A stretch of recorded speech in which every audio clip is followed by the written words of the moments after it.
Howdy, howdy, y'all. Steve Hudson here from the Your Life Matters Show podcast.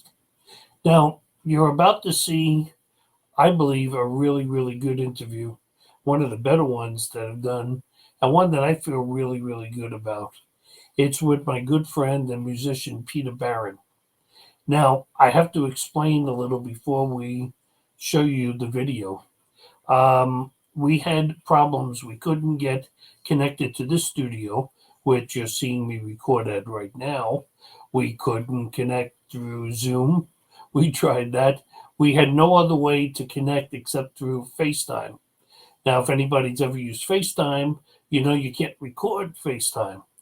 And I had a program that would screen record, which I did, but unfortunately, it didn't record me. It just recorded him and his voice on the screen, which, as you're going to hear, sometimes the connection line for his phone even broke up a little bit. So I've spent days editing this film for you. You're not going to see me throughout the video, so that should give it a higher rating just there in itself, haha. But you may notice a couple of times where Peter doesn't say anything and you see him looking and listening. I've tried to edit most of that out. Unfortunately, there are some spots I didn't get to it because it was just too much. This was over a 2-hour interview that we recorded.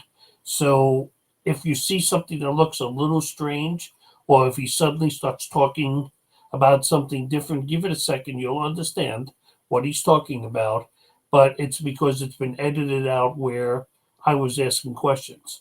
Now, for me to re-record what I was asking, I have no clue what I was talking about at that time, so I don't want to do that.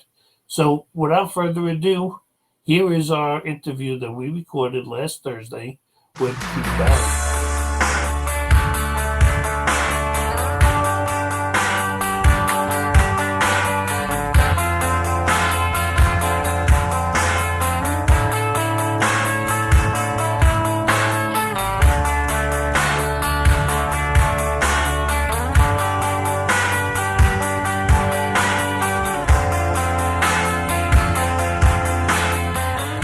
See, today is a good day for me. See, it's been years ago that I first heard this man play guitar. Now, having grown up on Sullivan Street, right across the street from each other, I knew Peter very well. See, I was playing guitar in my own band at St. Anthony's Church in New York City. One day I'm downstairs in the gym building, or the youth center as they called it back then, and I hear from the gym stage upstairs this loud, piercing guitar riff. It blew me away. So I go upstairs, and there's Peter and his band on stage setting up, and Peter is riffing. See, I must have been standing in the doorway. My jaw dropped. He was that good. I remember that the last time I had seen him was during the St. Anthony's feast. See, he had to stand there, and if I'm not mistaken, I think he was selling tacos. I only remember that because it was an Italian feast and he was selling tacos. See, I worked the feast for many years for the church, and I would see him most nights as I went walking by. So let's start the time machine forward. Left us in Greenwich Village at 17, he went to play with Leslie West. He played with Joe Lynn Turner. Groups that opened for him ranged from Billy Joel, Sammy Hagar, Squeeze, Lou Reed, Peter Frampton, Sly and the Family Stone, Cactus, Kiss, and more. In fact, he's even played with a few of those bands.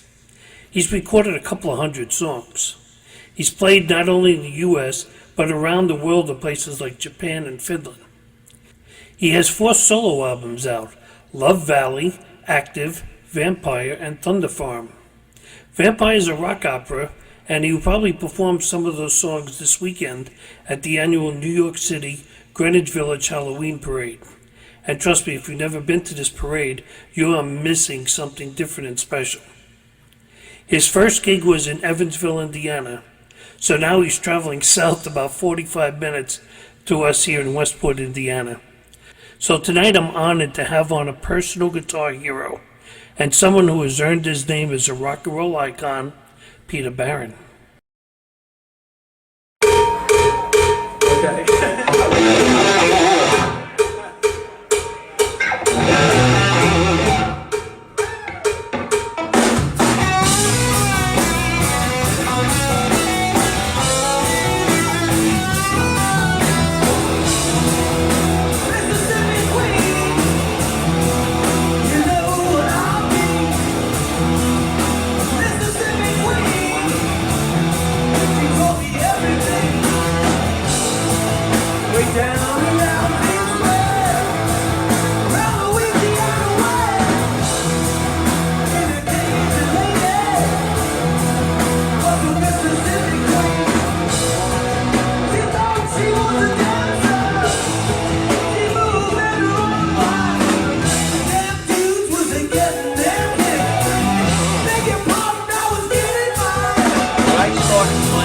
Leslie, I was 17 and I was in high school, and I had my taco stand in the feast. Me and Freddie Bob from Carmine Street, and I did that for a few years while I was in high school. And at the end of the feast, I would go out and buy guitars and amps and everything, with the money I made from the feast. So when I hooked up with Leslie, um, I fell into that band. I mean, it was like Jack Bruce had just quit, and I met some guy in the feast, like, because I used to practice in my stand during the afternoon, and the guy came by.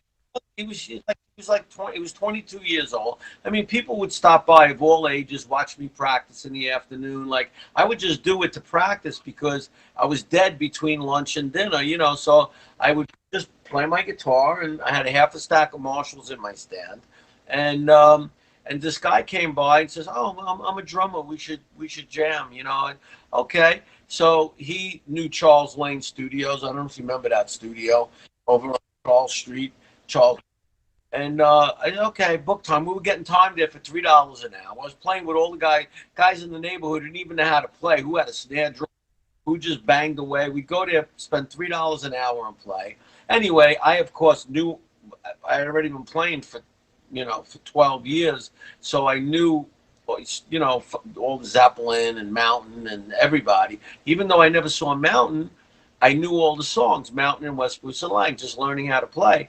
So guy calls the studio to book some time. Leslie happens to be sitting there at the desk and answers the phone. He gets into a conversation with him and tells him about my guitar playing. And Leslie goes, just like, bring him down. I want to jam with him. And that was it. And I was like, I didn't even know the guy who I was going to jam with as a drummer. He comes back to my stand. He goes, I called studio, Charles Lane, to book time, and Leslie West answered the phone. I had heard that Mountain and that used to rehearse there and stuff, but I never saw him or this or that. And of course, they were huge at the time. And so the guy goes to come back to my stand, not even excited. Like, he just goes, "Yeah, Leslie West wants to jam with you." I was like, "Yeah, okay." I didn't believe him. No, he goes, "Yeah, I want you to come down to the studio." I was like, I wasn't going to take any chances, but I didn't believe him. I went down. Sure enough, there was Leslie, and I started playing him. He goes, "Play me something," and I started playing him his Dream Sequence guitar solo from Roll Over Beethoven, the before solo. One still to this day, one of the best, greatest rock guitar solos of all time. Leslie started laughing. He goes, "I don't want to hear that shit. Play me something else." I do a fast run up the neck of the guitar, and he goes, wow, okay." Brings me in the back. There's Felix Pappalardi, Corky Lang, Mitch Ryder, other people, and they're all there. And he goes, "Go ahead, plug into the amps." There was a guy playing guitar. I told him, "Get off the guitar and plug in," running all the songs down, all the West Mountain and West Bruce and Lang, and I knew them all. And it was like one after the other, and he'd nod to me, play a guitar solo, which I did, and that was it. So I walked out of there like starstruck, and went home, and the phone rang that night, and my mother answered the phone, and on Sullivan Street, and she goes, "Some guy Leslie's on the phone." I said, "What?" And so he goes, "You want to come to Japan?" I was like, "What?" He goes, "You want to join the band?" Like, yeah. You know, I didn't know I was even being auditioned. I didn't find out till a few years ago that I walked into an audition that I didn't even know that I was being auditioned. All I know, I didn't even know Jack Bruce quit. I didn't know anything except I was going to jam with Leslie. And he picked up my equipment the next day, and 2 weeks later, I was having breakfast with Stevie Wonder in the morning. We closed the first half of the festival, and Steve. As a matter of fact, it was in Evansville, Indiana. That was the very first gig I did with Leslie. Was in Evansville, Indiana, and we played to 20,000 people, and like a place like Madison Square Garden.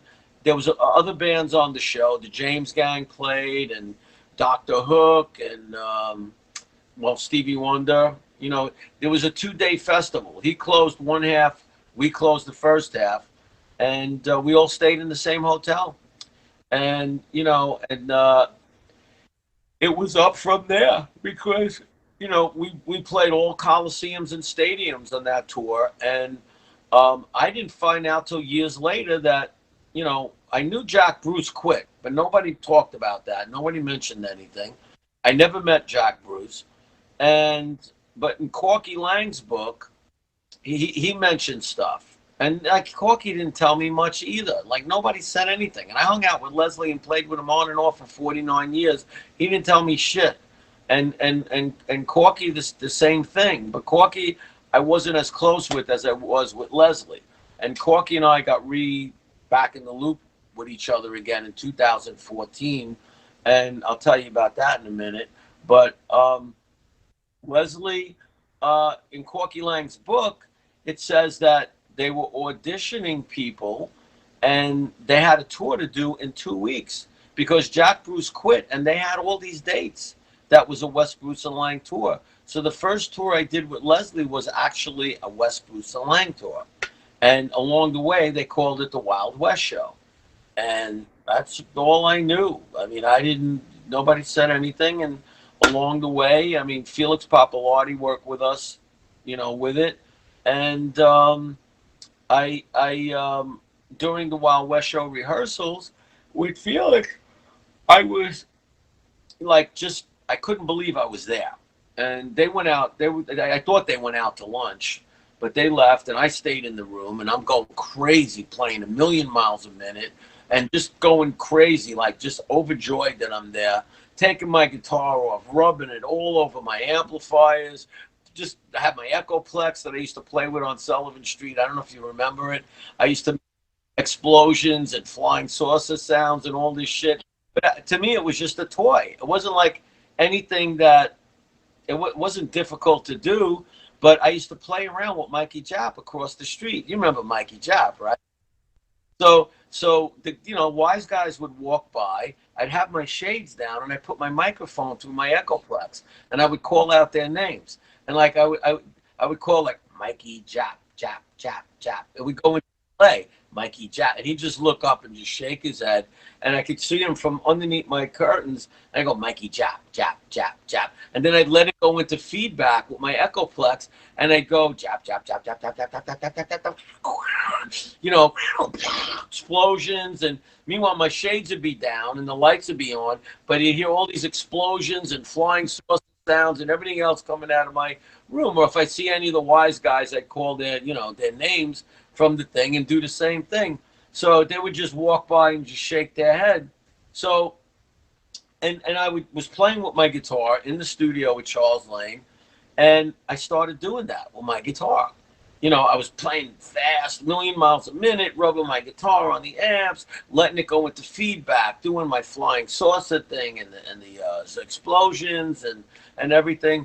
And I turn around and there's Felix and Leslie looking at me like grinning from ear to ear. And Felix goes, "That's what I want to see." And he ended up putting it in the show. So now, by accident, again, I got my own guitar solo in this, Leslie's thing in the. And then what he would do was I do a guitar solo, do my Echoplex stuff, and then over my Echoplex, I would take my guitar and throw it across the stage. Leslie would catch it, my junior, and he'd put it on, and he'd start playing all those heavy chords that he did on top of it, like the end of Roll Over Beethoven. And while we were doing that, Corky had lighter fluid on his floor tom-toms. One of his floor toms were rigged. He'd loosen the skin. He put lighter fluid on it, and then he'd set the mallets on fire, and then he would go and he'd hit it like a volcano, and the flames would come up, and we'd go into Why Don't You by West Bruce and Lang. So that on Facebook, on YouTube, it's if you Googled Leslie West guitar solo Wild West Show, it's my guitar solo, not his. and you could hear the whole Echoplex thing and Leslie playing on top. And what I did before, it was I played too fast for what I was playing. I should have been a little less excitable, I should say. But the what? Yeah, and I wasn't a seasoned player, but I had some chops. So I, would be playing, Leslie loved the fact I could play fast. He used to always tell me when the lights were out before we'd come on, he'd tell me, play fast, play fast. Because people would think it was him, you know. So he can never play fast, but Leslie was a monster guitar player. So, so that was it. And it was all stadiums and, you know, I mean, baseball stadiums, football stadiums. And it was playing with my favorite bands night after night. And most of them I was waiting online 2 weeks before to buy tickets for, you know, like Led Zeppelin and for Humble Pie and Peter Frampton and you know, and all these bands. I mean, we were playing with them, but they were all opening for us. Not Led Zeppelin. We never played with Zeppelin, but we played the same venue they did the night in Detroit at Cobo Hall. So,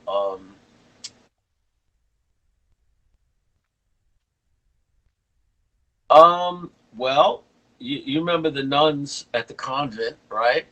So that was and that was my first introduction to music. Really, was the nuns. But my mother bought me a plastic guitar from Atlantic City, and I had one of those little Emily organs with the buttons you pressed, and I would start teaching myself, like learning songs off the radio. My grandmother would go, "Is this learning songs off the radio?"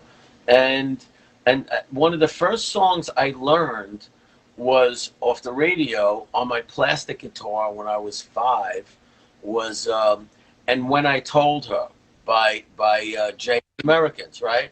So, and it turned out when I started playing with Leslie, the tour manager for the Wild West show was that Jay, who wrote that song, and was Jay from Jay and the Americans in the first, right. And he wrote, and I told him, I said, Jay, that's the very first song.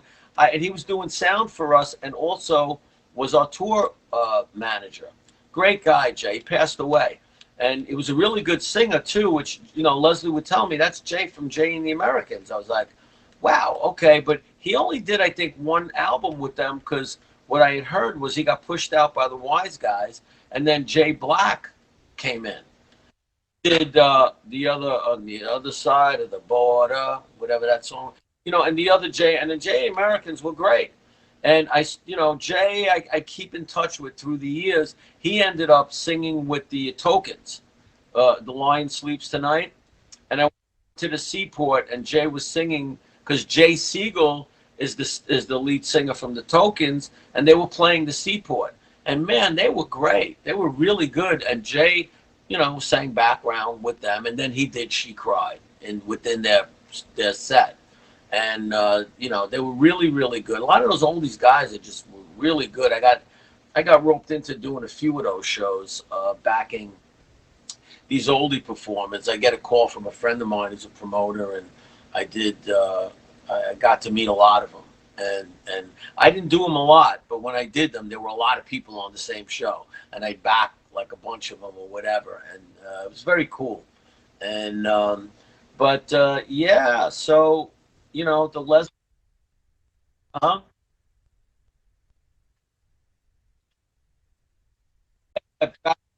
Yeah, Sister Stella was my second grade teacher.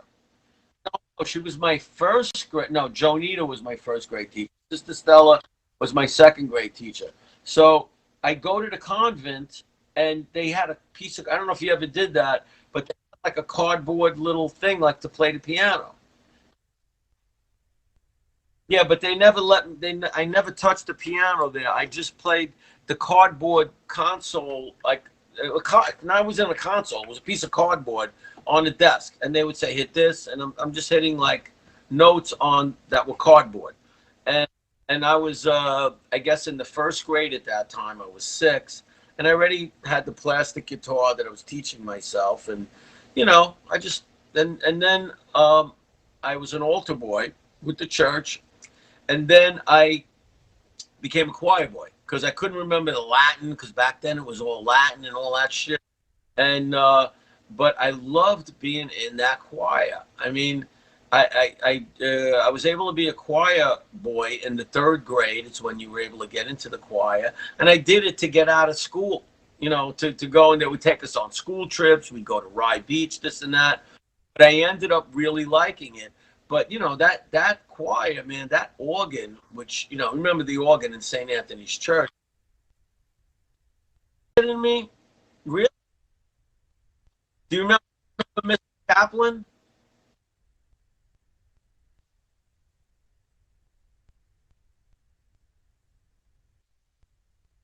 Right. Yeah.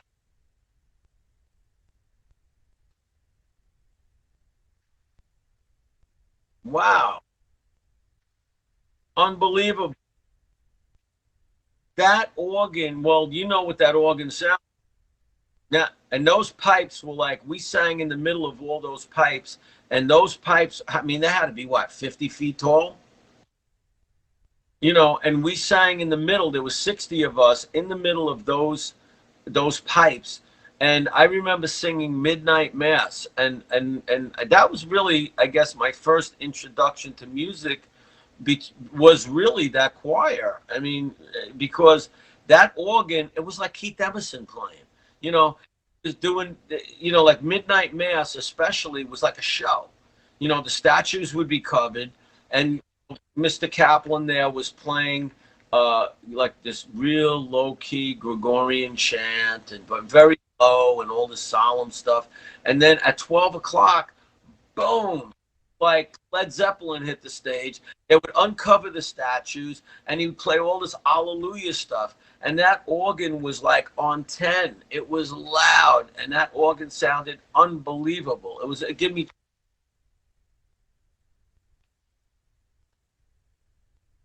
yeah, they sure.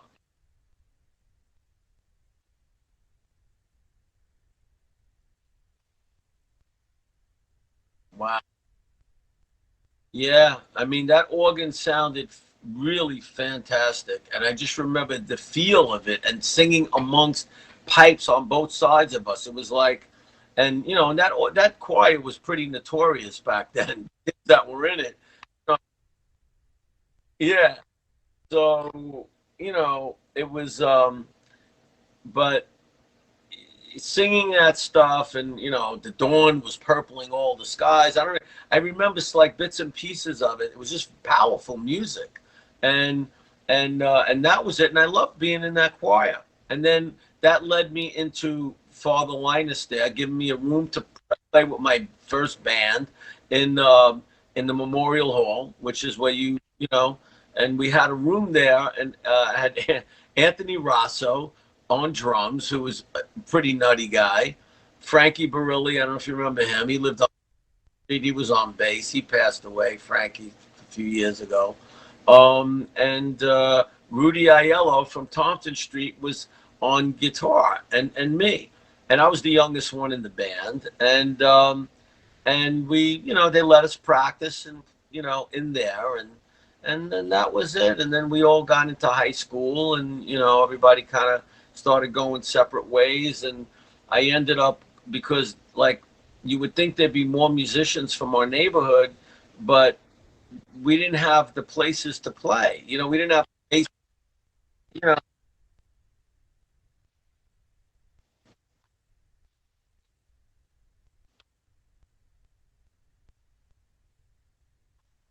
Yeah.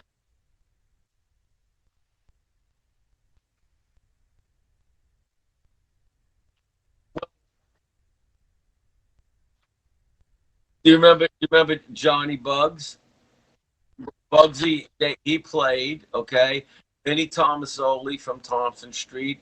David, David, who played guitar with them, whose brother is I didn't know, he used to hang out back then, but David's younger brother became a real famous actor. David Robbins was his name. So his brother's name is Robbins, the actor too. He was in he was in the movie, the oh shit, he's in a lot of stuff. He played in with that movie with Tom Cruise, it's the Lost World, Lost, not Lost World. The science fiction one with the flying saucers. He was the nutty guy that was in the basement. Tim Robbins. Tim Robbins. Tim Robbins. And that's David's brother. And I realized that Tim Robbins, I mean, he's a huge actor. He was David's younger brother. And I think he got David into doing some music in California, doing maybe some film music. But David was in Bonnie Jugs, Johnny Bugs' band, and and Philip played drums. They were like the only, and Artie Federico, he played. Okay, Artie, we still talk here and there on Facebook, and I loved Artie. He was one of my inspirations in me playing guitar because he was good. He's a couple of years older than me. And Artie was like, wow, I want to be able to play like him, you know. So Artie Federico, um, and who else? Well, Paulie Zen. I don't know if you remember Paulie Zen. Okay, and then Peter Shaddis, who Peter played with Paulie Zen. Peter was 8 years older than me, but Peter was like, I thought was the coolest guy, and he worked in Delvey's. Remember Delvey's on Avenue? Peter sold me my first pair of bell bottoms when I was 13, right? And Peter was, you know, he was really cool looking, and so when I got a little older, before I played with Leslie, before I started playing with Leslie, I think I was 16.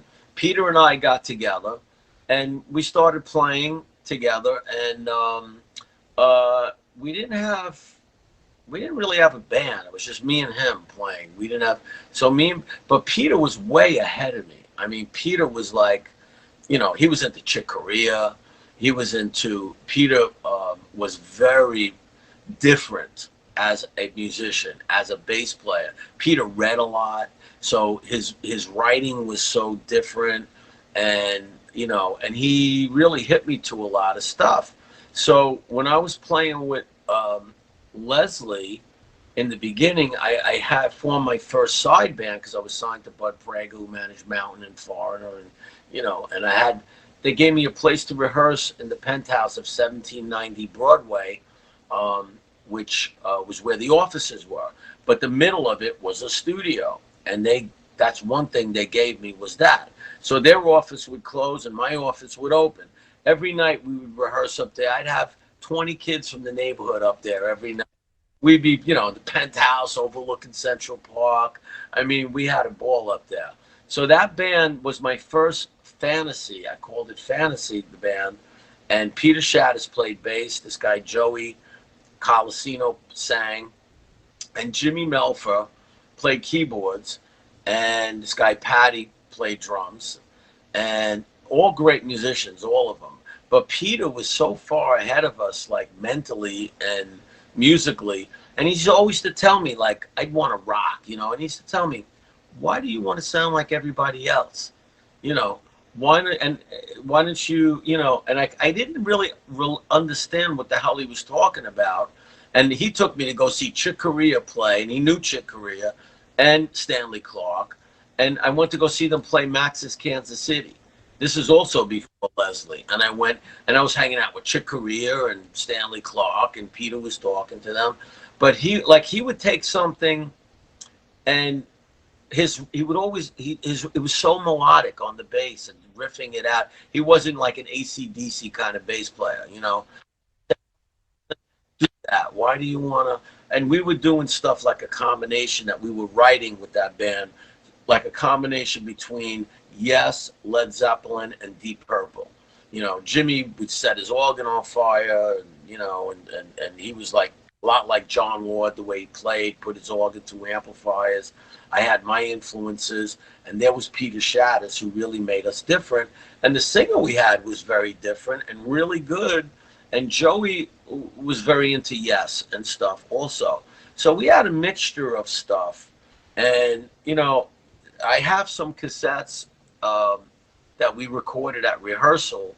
And I remember Leslie started working with us. And I'd go up to Leslie and I'd bring like tapes up from rehearsal. And Leslie would go, we'd be doing some ethereal kind of Yesy type, you know, mystical Death of a Warrior, never was, never. And then Leslie would stop it right in its tracks on a cassette player, and he'd record right over it and see what's on the radio, and it was Superstition by Stevie Wonder. So he had a difference from like this, you know, and because Leslie had, it was just, I still got the tape with it too. He just cut right into my song, recorded right over it, and put Superstition. He said, "Now you hear the difference, you know."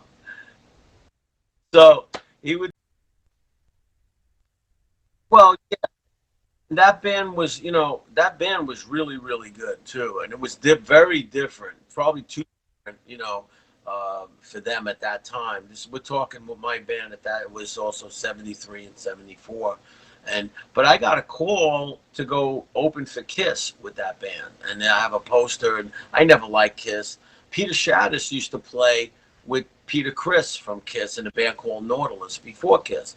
So that's not how we got the gig. They just Kiss were really big Mountain fans, and they knew. And at the time, you know, I had a bit of a name running around town, and they wanted Felix Pappalardi to produce them, and but they wanted Bud Prager to manage them and Felix to produce them, but they didn't get them. I still don't get them, but they became huge, you know. And anyway, I get a call.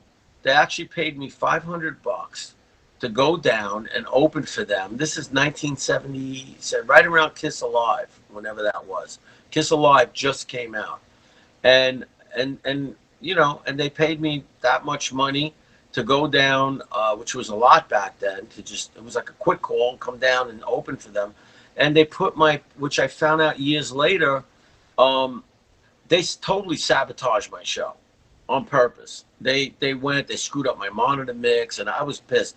Afterwards, they invited us to the party, and I was talking with, you know, Paul Stanley or whoever else was there, and I just, you know, I'm gonna go back to New York. You know, I'm gonna go back to the city. This was in Jersey, in Asbury Park, and Jimmy Melfa, my keyboard player, and one of my roadies at the time, Joe Venti, who ended up, I got him in the Leslie West band in 1977 as a bass player. He was in my second fantasy. Anyway, because Leslie didn't like my first fantasy, so I ended up putting, you know, out at Peter Shaddis, which I shouldn't have done. And Joey played bass because he was more like a rock bass player. And a different drummer, and Joey with the same lead singer, and Jimmy on keyboards. Jimmy, we went there, we played, and it was crazy. I mean, you know, we waited all day for Kiss to show up with their 40-foot trailer and their flying drum platforms. And so we had to wait for them to set up before we could set up. And we're waiting. We got there early in the morning, and they showed up in the afternoon, and they had a lot of shit to set up. And we're sound checking finally, and they were playing with the portable high-low. They had like one of the small ones at that time to lift the drum set up. They would do all that. And it caught, Peter Shaddis had two SVT cabinets stacked, right? You know how heavy they are, right? He didn't have the heads on top, but he had four of them. Now, I had two stacks of Marshalls, and they lifted, one of the high-low caught the top of the back of one of the SVT cabinets, and we're sound checking, and I watched this SVT cabinet come down and hit him in slow motion during the sound check.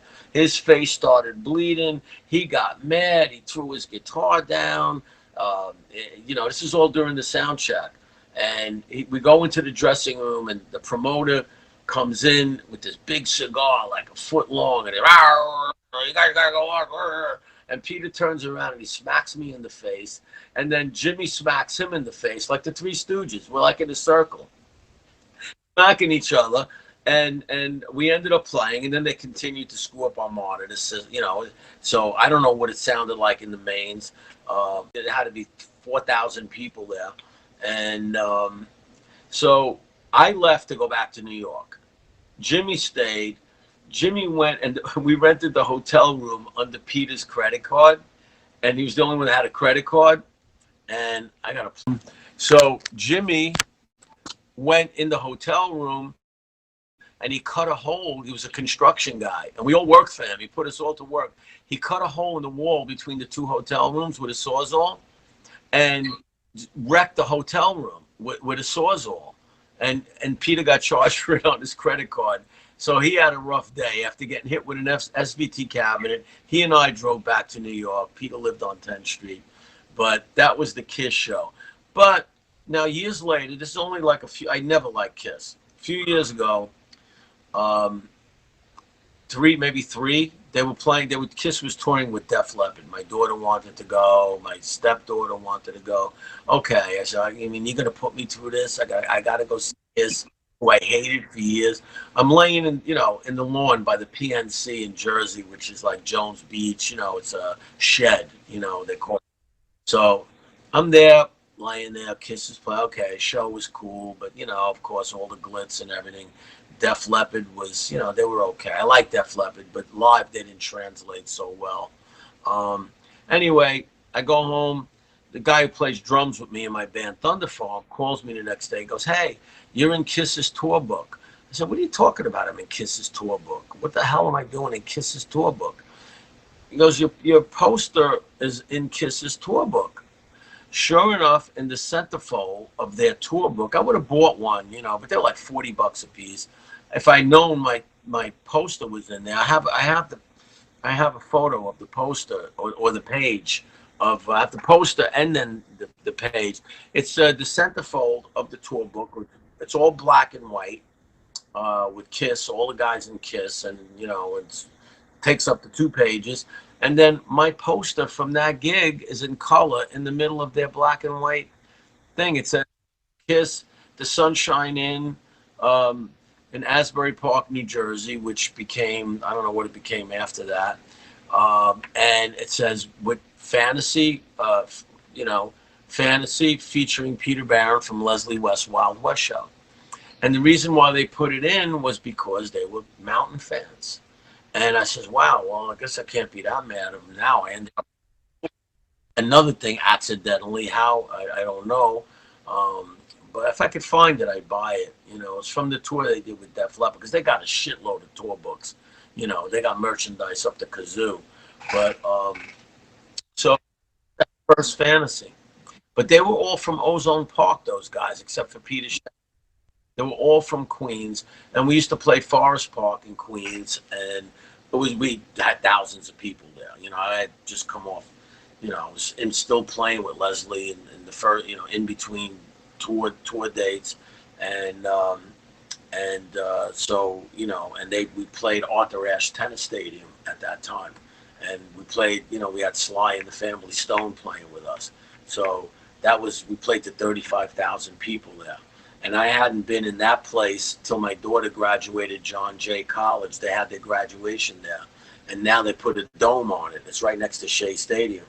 And yeah, so it's like, wow, last time I was here, I was on stage playing, and now I'm here for my daughter's graduation from John Jay, which was pretty wild. And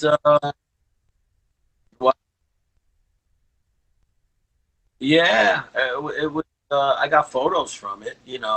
I even have a recording from it. And I found out years later too. Corky told me, goes, who the opening band was, and we were going on our way to in the limousine going to Arthur Ashe, and and we picked up John Belushi on the way. I don't even remember that. And Corky called me. You remember when John Belushi, Leslie saw him on the street in the Village, and he told him, if you called him, and he got in the car. John Belushi, they had a group called the Lemmings, and it was Chevy Chase, and the whole comedy crew of them, and that's who opened. Corky goes, the Lemmings opened. Oh, who's the Lemmings? It was Gilda Radner, and and that Saturday Night Live crew. Yeah. So that was pretty cool, I guess. And um,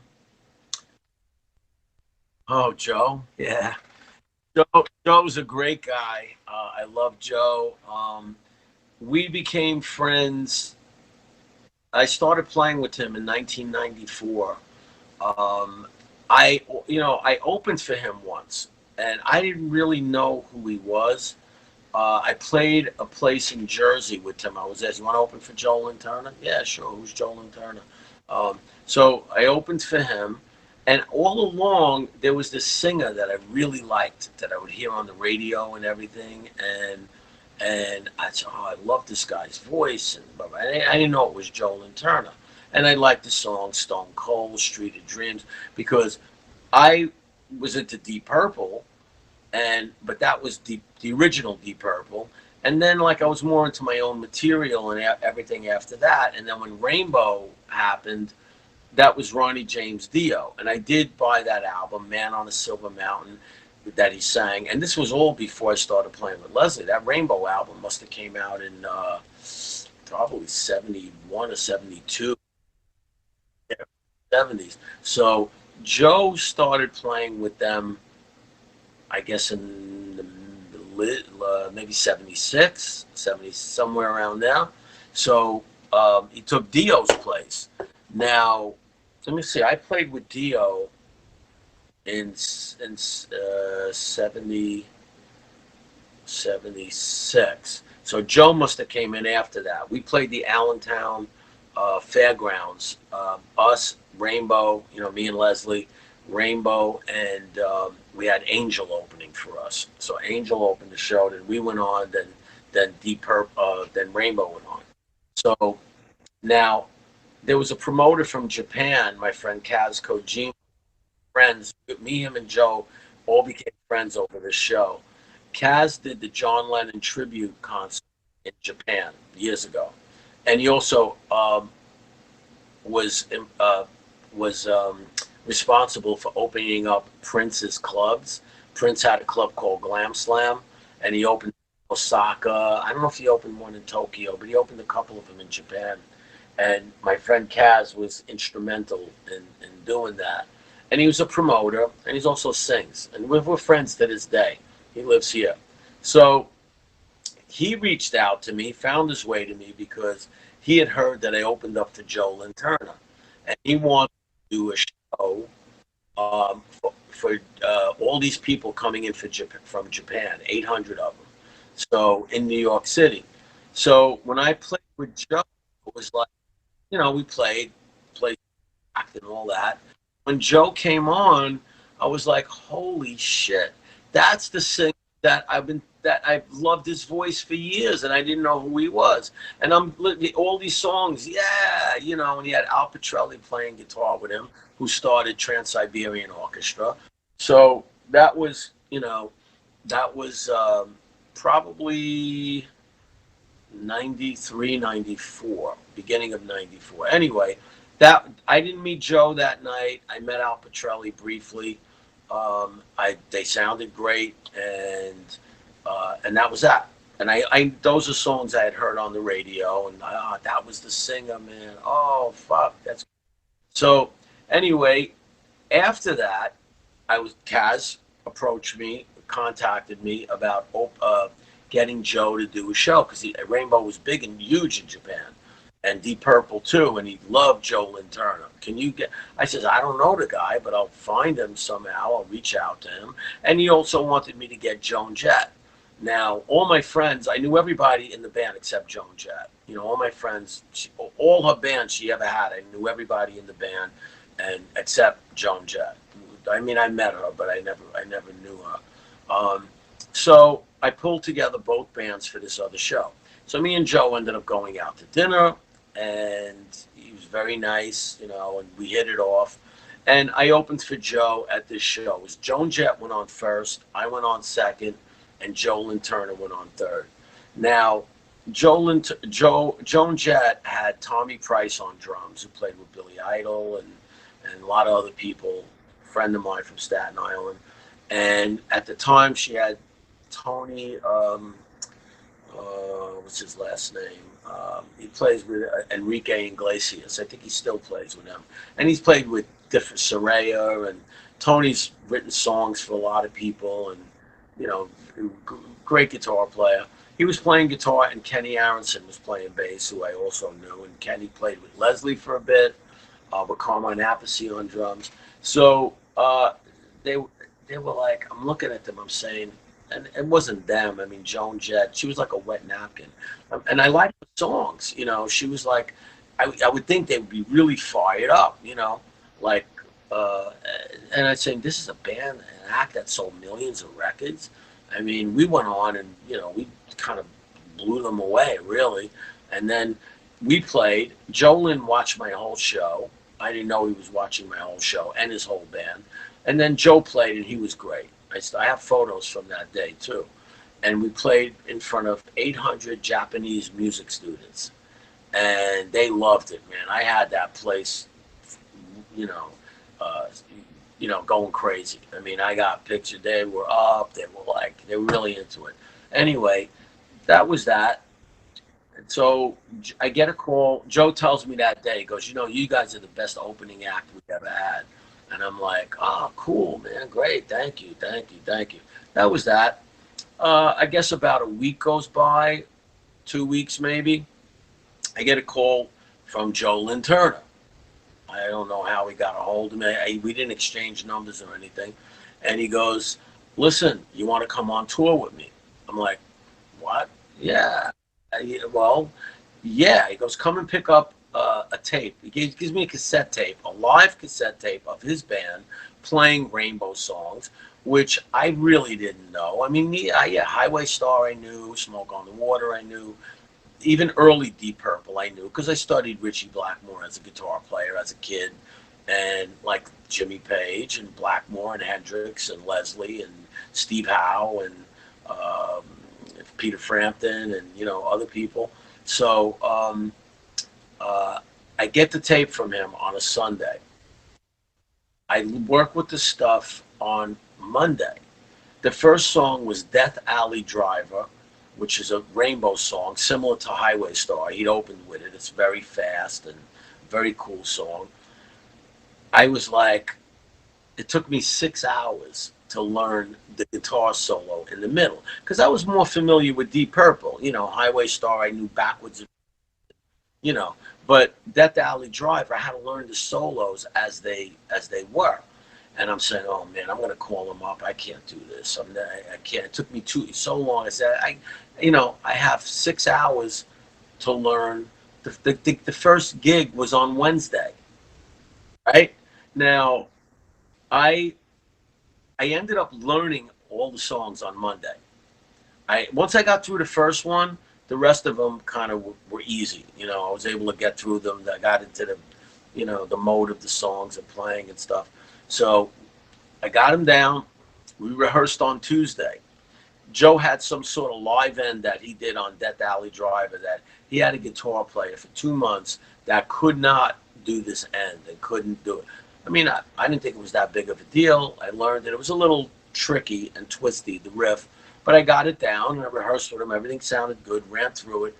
I never played so loud in my life. I had my Marshall on 10.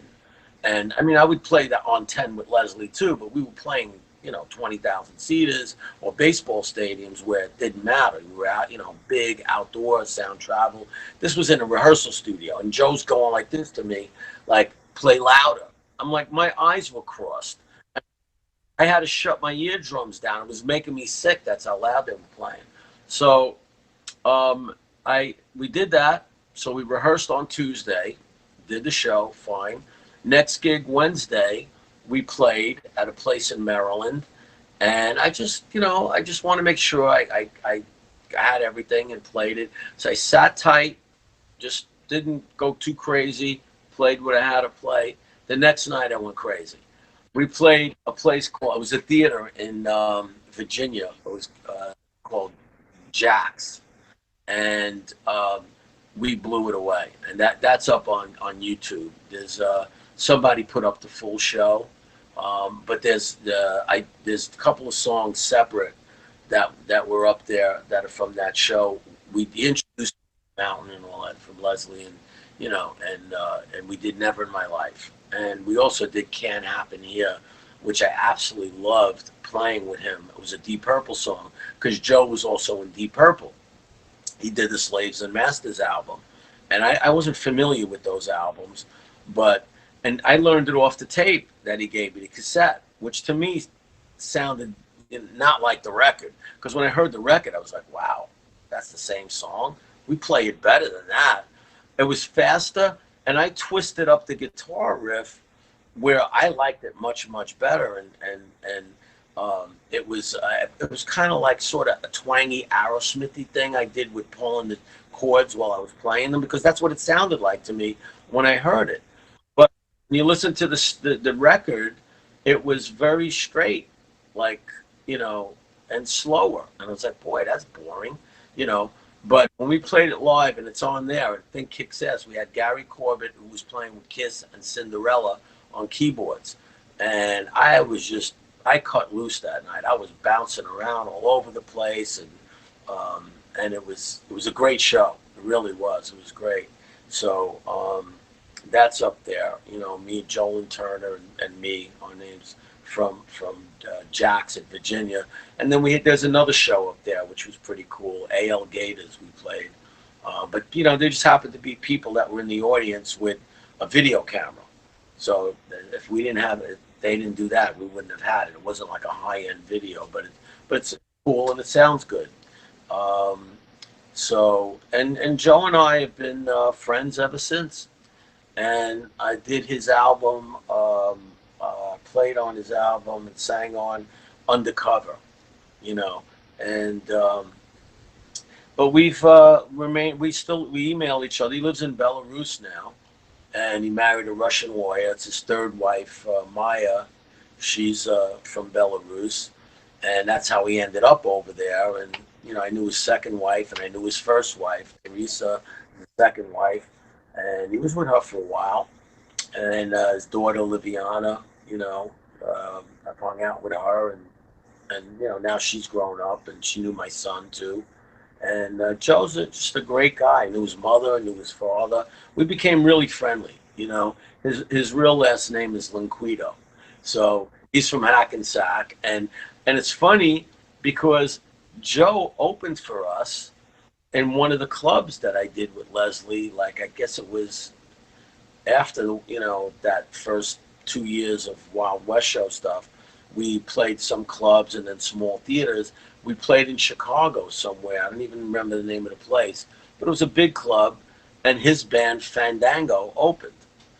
And I would have never remembered the band, but I remembered the singer again, Joel Lynn Turner. I remembered the voice, and I didn't even put it together. It was the guy who was in Rainbow with the other songs I liked, but I just knew I liked him, and he was the lead singer in Fandango.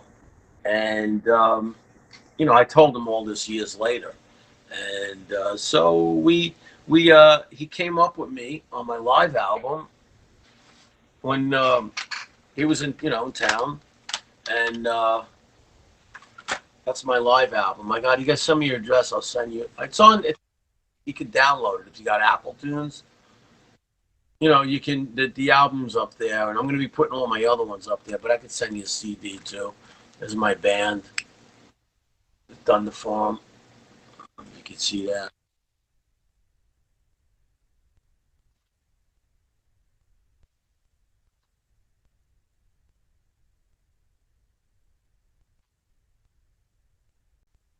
Oh, the one with Joe Lynch that I Mississippi Queen, and yeah, I mean, quick videos that we put up to you know, with the for the album and stuff. But that just came out, and Joe kicks ass on it. When we did, I did. Joe came up and did Highway Star. We didn't even rehearse for it, and I mean, it really it kicks ass. We did Highway Star, Never in My Life, Mississippi Queen, and Going Down. And so, and Joe brought the house down at the Cutting Room. I mean, I do well there. I've sold that place out 9 times. Every time I play there, you know, it's in Manhattan. It's a great place. It's got a balcony. Food's great. You know, people could sit and eat and whatever. And the lights are great. They got a screen behind the band. And there's a lot of videos up there of me playing the Cutting Room, and with Corky Lang. And there's some stuff there with Joe, too, Joe Lynn. But we recorded it in Pro Tools that night, and mixed it later in a studio called Blockhead in Long Island. And Tom Stiegler, he mixed it, and it sounded really good. Now, when we did it, like they did a Leslie West tribute album Bobby Rondinelli did it, who was playing drums at the end with me and Leslie. And Bobby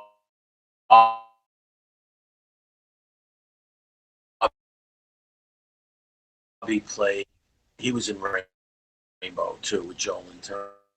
And he also played drums in, he played in Scorpions. He played, he's on that song Rock You Like a Hurricane. That's him on drums.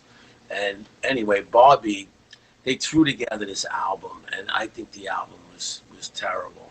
So every time they put up something like Dee Snider was singing, I don't know if he sang Mississippi Queen, and it was horrible. Or Never in My Life. So, and this was an album that they recorded in the studio. This here, we didn't even rehearse for it. Day and night difference. I mean, it really was.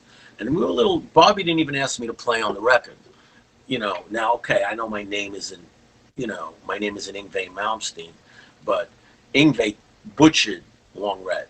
I mean, butchered it. And I said, Ingve, what are you thinking playing like that on that song? You totally ruined that song. And it was like that. Slash did Mississippi Queen with his singer. And Slash is a great guitar player, but I mean, it's like every song. Joe Lynn is on there too. Joe did Nantucket Sleigh Ride and Yazga's Farm. I like what he did with Nantucket Sleigh Ride. Yazga's Farm I wasn't that crazy about, but they did something a little different with it, which I like. The only song that I like on that album was Blood of the Sun with Zakk Wylde. Now, Zakk is a really good guitarist, but he did something. It's almost like, kind of brought it up to almost like Metallica doing it. He made it sound very current, yet he kept it true to the song too. And he did a great job on Blood of the Sun. All the other songs I heard, there's not one that I liked. I could say that they did. And I first called Bobby about, I was going to do a Leslie West tribute album. I was the one who, I had the thought first. And Bobby goes, well, I asked him, you want to play drums on a track? I was talking to Carmine Appice about playing on a song, and I was going to approach Dee Snider too, but I was going to do the album completely different, where each song had to count. These guys just went in and banged it out really quick, and it was a money grab, and it wasn't good. So I told Bobby, I said, Bobby, you want to play? He goes, play on a couple of tracks, maybe a track. He goes, well, I wouldn't do that if I were you. I said, why? He goes, well, it's already being done. Okay. Little did I know, I found out through somebody else that he was the one producing it. And here I was playing with Leslie West and him at the end since 2016. So for the last 4 years. And he didn't even invite me to play on it. And I go back, way back before he even, way back before him with Leslie. I mean, so, and then Corky wouldn't play on it. Carmine wouldn't play on that record. And so, anyway, the show I did the other day with Corky, we recorded it into Pro Tools live. And I'm going to make a live Leslie West tribute album. And I'll work on it over the winter. And, and get it up to speed. And then that'll be my tribute album to Leslie West.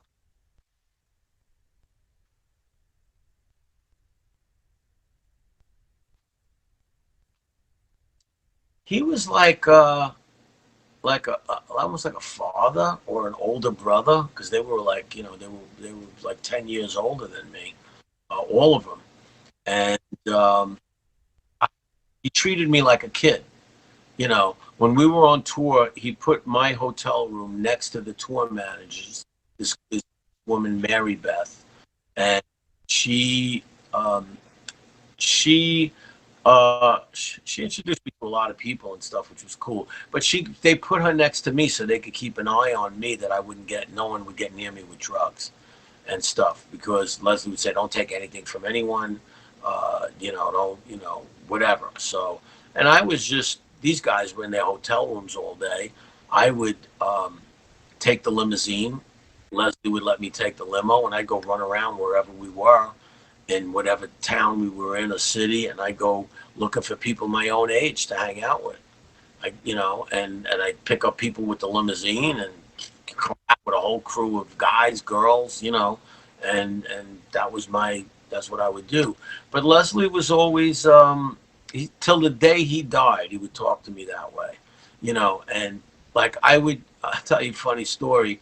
Bobby told a mutual friend of ours, Bobby Rondinelli, the drummer that was playing with us. He goes, I never heard Leslie yell at anybody like the way he yells at Peter. And and he would laugh about it because Leslie would always be yelling at me about something, like I'm a kid. So we were backstage at a theater in Connecticut that we were playing, and the place was sold out. Ridgefield Theater in Ridgefield, Connecticut. And so Leslie's got his motorized wheelchair. Zip comes in the back. Peter, get Bobby. Come on, I want to talk to you guys. We go around the corner, like whatever, and we're backstage. And Leslie looks at me and he goes, "So, what should we open with?" And we play the same songs every night, so no matter what, it's always going to be the same. He looks at me, he goes, "So what should we open with?" So I figured we'd do something instead of doing Blood of the Sun. I said, let's do Never in My Life. Shut up! He yells at me, right? Shut up! Like okay. I was like, okay. And then Bobby's like, okay, Leslie, well, let's do Blood of the Sun. Okay. Okay, what's second? Okay, what's third? He looks at me again. What should we play third? I says, why don't we do Nantucket Sleigh Ride? Shut up! And he yells at me again, like loud. I'm like, I told you to shut up. And I'm like, okay. And Bobby's like, oh yes, Leslie, we should do this. They're gonna love this if you do that, Leslie. And Leslie. So we did that. But when we were playing BB King's, and Leslie, we sound check without him, and when Leslie comes in with his wheelchair, the world's got to stop. Everybody out from backstage. Leslie West is here. Okay, so they're clearing out the backstage area, and we got food there, and there's some family, friends, whatever, close friends. So Leslie comes. He's there. We got this long table with all food on it in the back, and he can't get up. He's in a wheelchair. He goes, Pete, do me a favor. Take the plastic off the fruit. I want to have, some. Okay, so I go over. I'm doing that, and then Bobby's wife comes over and goes, Pete, I'll take care of it. I'll take care of Leslie. Don't worry about it. Just because I had family there too. My son was there, and my wife and stuff. So she's handling, getting Leslie, making him a dish of stuff that's there. There's all kinds of food. And I'm standing about 10 feet away from him. And he looks at me. He goes, you're making me nervous. You're standing there like, oh, okay, what do you want me to do, fly? I'm like 10 feet away from him. I said, oh, boy, this guy's getting weird. I'm literally 10 feet away from him by this food table, but just in his sight enough to get him rattled before the show. So I moved off on the other side, So he got a little weird as he got older, and like he and I years, back in the day, we'd go to the movies together. We'd practice like by ourselves. He'd come over, let's listen to music, and he'd be playing me all kinds of stuff at him with the guys from the Who and this and that. And so we had like a lot of that going on. And but as he got older, and I knew, he was getting a little reclusive. And of course, I knew he didn't feel well. It's diabetes and the wheelchair and all that, and missing a leg. And I said, why don't we get together? I'll come over to the house and we'll just sit around and play. I was trying to get him to play because when he played more, the old Leslie came out. And, it happened a couple of times at gigs where we do a couple of them close together, and the first one was nowhere near as good as the second one, and everybody just look at each other like, wow, that's Leslie West, that's the Leslie we knew. And so I was trying to get that out of him, but he would not practice at all, just go from gig to gig. And that, the what? Nah, he just never liked. He just liked to play. He just liked to be on stage. That was it. He liked to play for money. But I knew that him not playing was also, it was affecting his mind. and the fact that he wasn't seeing people. Period. He was reclusive, and it was starting to make him forget the words to his songs that he's been singing for the last 50 years, and he was forgetting the music parts. So now, when he would make a mistake, I would have to follow him into the mistake.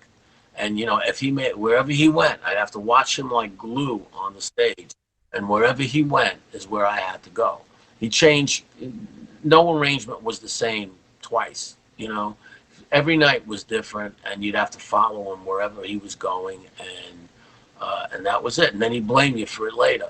You know, blame you for why were you looking at him? Why were you looking at the keyboard player? Which we had a keyboard player one night, and he threw him off the stage. The guy used to play with Yes. Okay, the guy was a brilliant musician, Dave Biglin, and he played on a couple of Leslie's albums, and you know, he threw him off the stage. Get out of here! Get off the stage!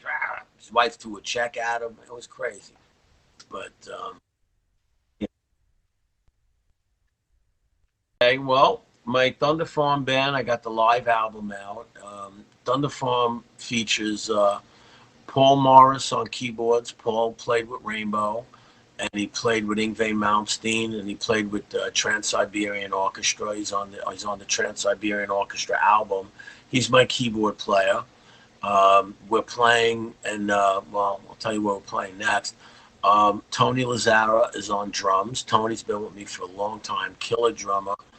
Never played with anybody big, but should have, because he's one of the best drummers around. And here, anyway. Joe Nerve on bass. He played with Bumblefoot from Guns N' Roses. And Al Romano on second guitar. And we became friends because he was like Mountain's biggest fan. And he took guitar lessons from Leslie when he was 14. And he bought my Les Paul.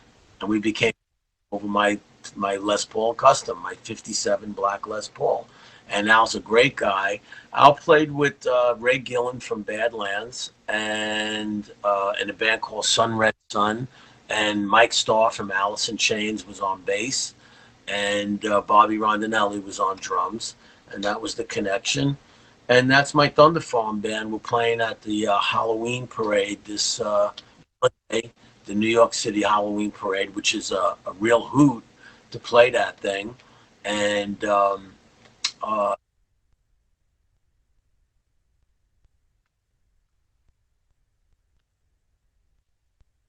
thing is unbelievable. I mean, I mean that parade really started in our neighborhood when we were, that's where it originated, and it was, of course, a lot smaller, and then it grew to what it is now. And I mean, as when it got big, I mean, I never went to the parade, much less playing it.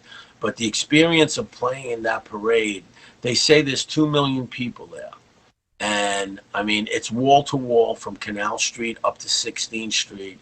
And we're playing on a float sponsored by the Paramount Theater. This is my fourth time doing it. And it's like playing a stadium, only you move through it. And it's just, it's a great experience. So I'm doing that. But this was, I kind of started out doing this. When I did it, I wrote a rock opera called Vampire the Rock Opera. It's a concept CD, and I used different guys in it. And it's a concept CD with narration and orchestral stuff in between. And the guy who did the orchestral stuff, it kind of happened by accident. This record, um, my friend Frankie D'Augusta, who he was one of the engineers who did Frampton Comes Alive, and he did the I'm and You record, and he was Peter's sound man through the whole Comes Alive period. Frankie's been my sound man for years. I knew Frampton, and Frankie, I knew Frampton before Frankie did, but I was there when they were mixing Frampton Comes Alive, and Frankie was there, Electric Lady and stuff. Anyway, Frankie did the orchestral stuff, and then I did the you know the songs. I said, boy, one of these pieces would be a good intro for my song Blue Jean Messiah. And from that, his little music excerpt and Blue Jean Messiah ended up starting the whole record, and I started writing dialogue, you know, like flew out of my hand. And what I did was we put orchestral pieces in between all the songs, and the dialogue is spoken in between the songs. And the songs tell the story, the dialogue tells the story. And I had this guy, I don't know if you would know him, but he lived on Spring Street. His name was Arthur Stoya, and we used to be on a little league together, Greenwich Village League. And he had the coolest house in the neighborhood. We lived in little apartments. Arthur lived in a brownstone, right on Spring Street, and he had a pool in his backyard. And his father was this artsy, and he had like Arthur told me years later, like we were just kids playing in the Greenwich Village Little League, and his father like would have Jimi Hendrix at his house, Timothy Leary, like he was part of that whole '60s whatever thing. And Arthur disappeared when we were 13 years old, and he was the pitcher and I was the catcher, right? And we used to play together every day in Thompson Street Park and all the places we used to play. One day Arthur disappeared. He was gone. Never heard from him again.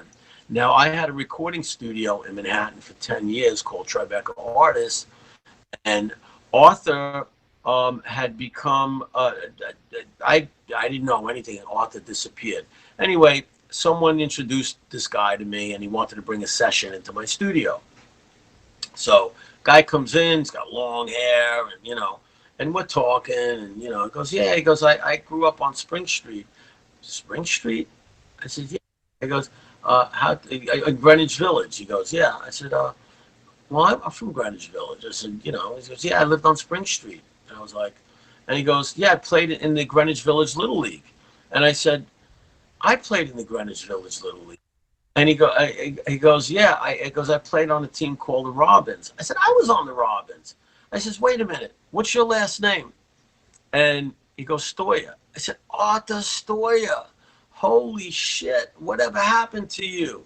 I said, I came to call for you. He didn't remember me at all, but I remembered him because I really liked him as a kid, and he was a good pitcher, and he just disappeared. And he goes, his father became a Tibetan monk, right? And he told him to meet him at the World Trade Center at his lawyer's office one day when Arthur was 13, and he gave him $1 for every year that he was alive. He gave him $13, and he never saw his father again. That story.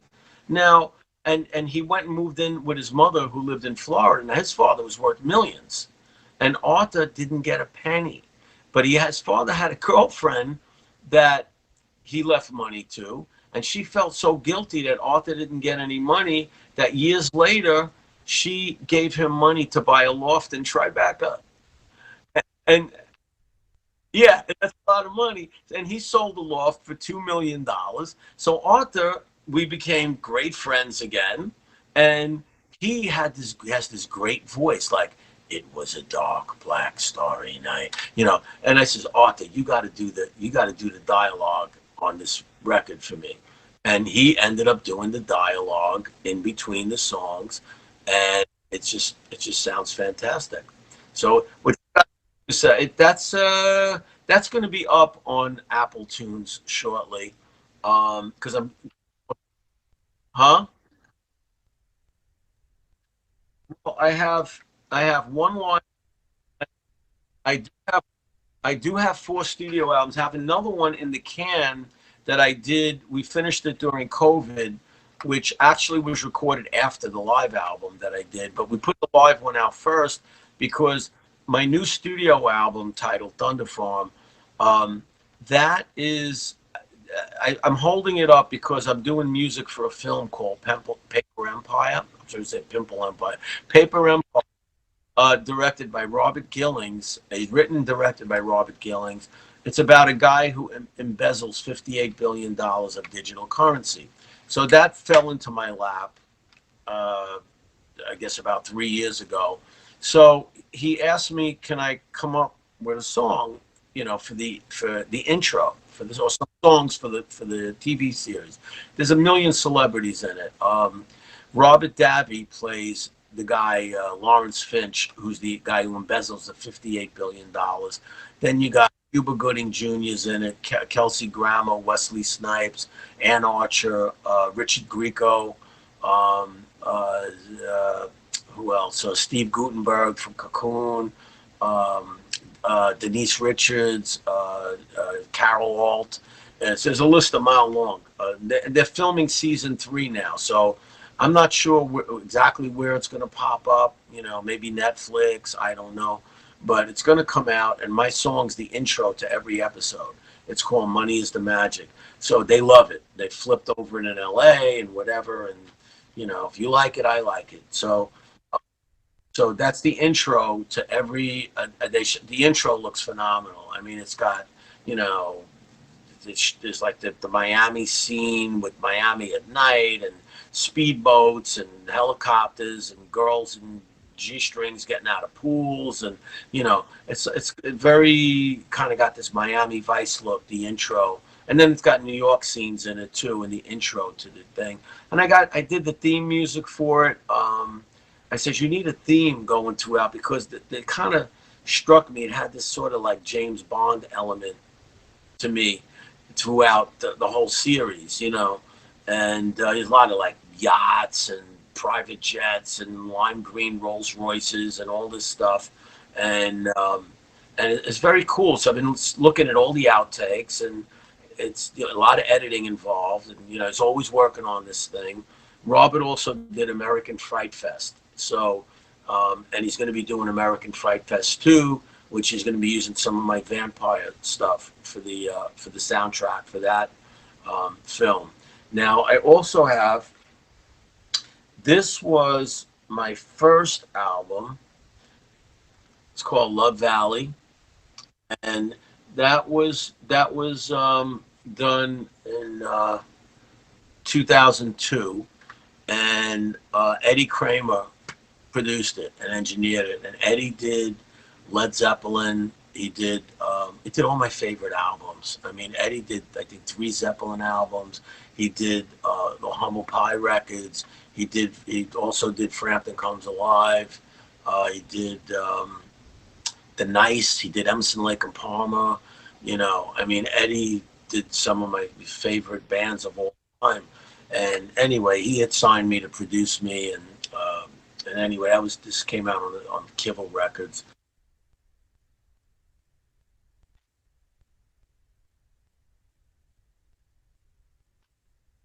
Yeah, I gotta get that more together, because I have a new website that has been ready for over a year. I just gotta load the content in, because mine's working on the one I had is working on phones so well.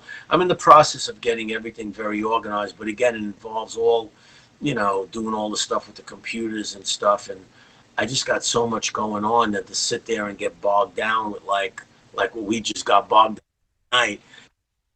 And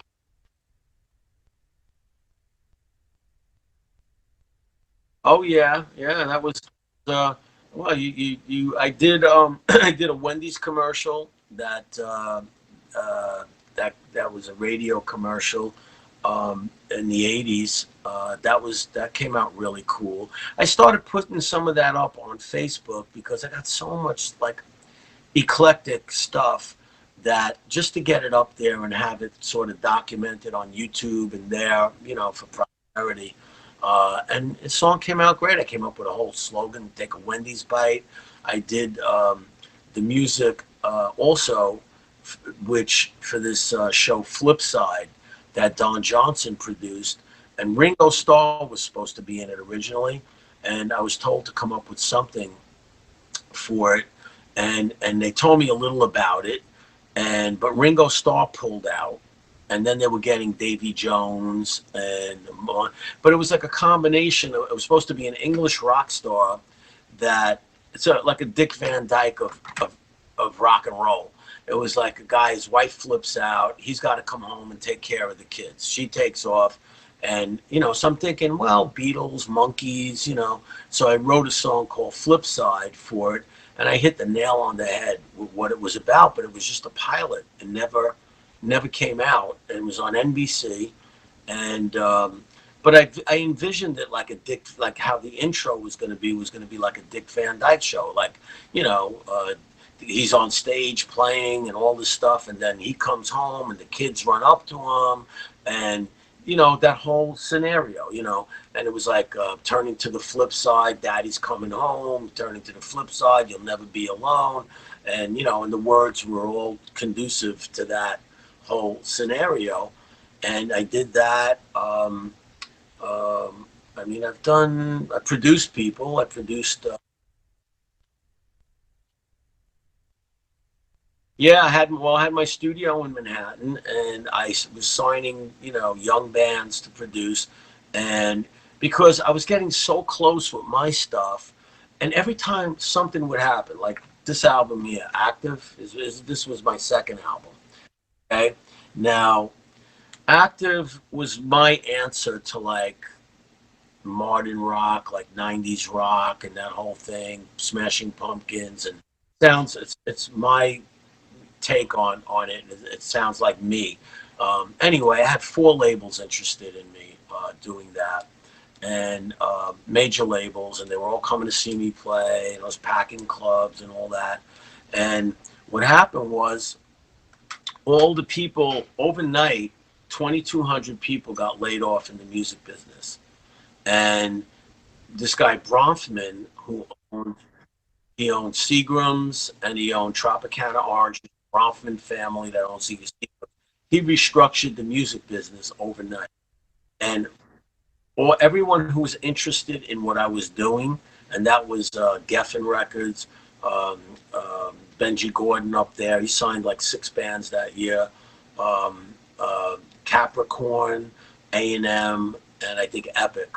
Those four labels were hot on what I was doing, and they were coming to see me play. Overnight, they all got fired. Overnight, it was like, and I said, you know what? I'm cursed. That's it. It's just, you know, again, it was so close, and so I said, I'm just gonna, I'm gonna produce some other acts, and I did that, and I got every one of them like on the verge of getting signed, but it was because of the acts that that they did. Um, for one reason or another, like most musicians, a lot of them are knuckleheads, including myself.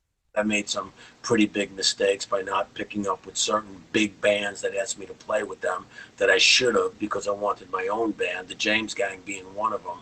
I would have been taking Joe Walsh's place, but I sent them every guitar player I knew. I sent them Artie Federico from all my friends. Yeah, I wanted my own band, and I thought that I was there, but I wasn't, and I wasn't being advised by my manager properly, I should say. But um,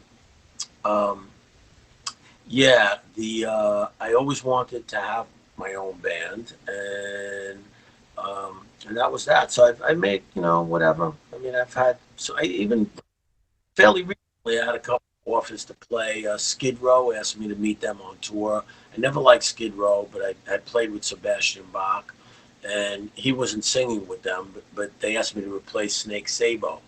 Now, I could have learned to say, could you be in India on Friday? Like going to Jersey, it was like Monday. I was going to work, and can you be in India on Friday? Like, well, I had a passport. And I'm saying, well, this is tempting.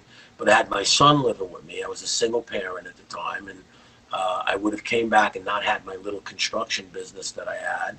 I would have went on the road for 2 months, and then I would have came back and I would have been broke. And who knows, my son, he would have to move back in with his mother. Skid Row asked me, Richie Blackmore, Blackmore's Nights, they asked me twice.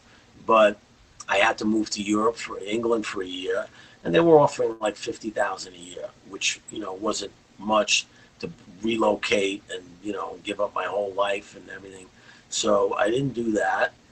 The singer from Anthrax too, Joey Belladonna, he asked me to play, and this was all I don't know, maybe 5 years ago, 6 years ago, all that, and because it's like a lot of these guys, they go out there, they play, and then they come back, and you're back to where you started.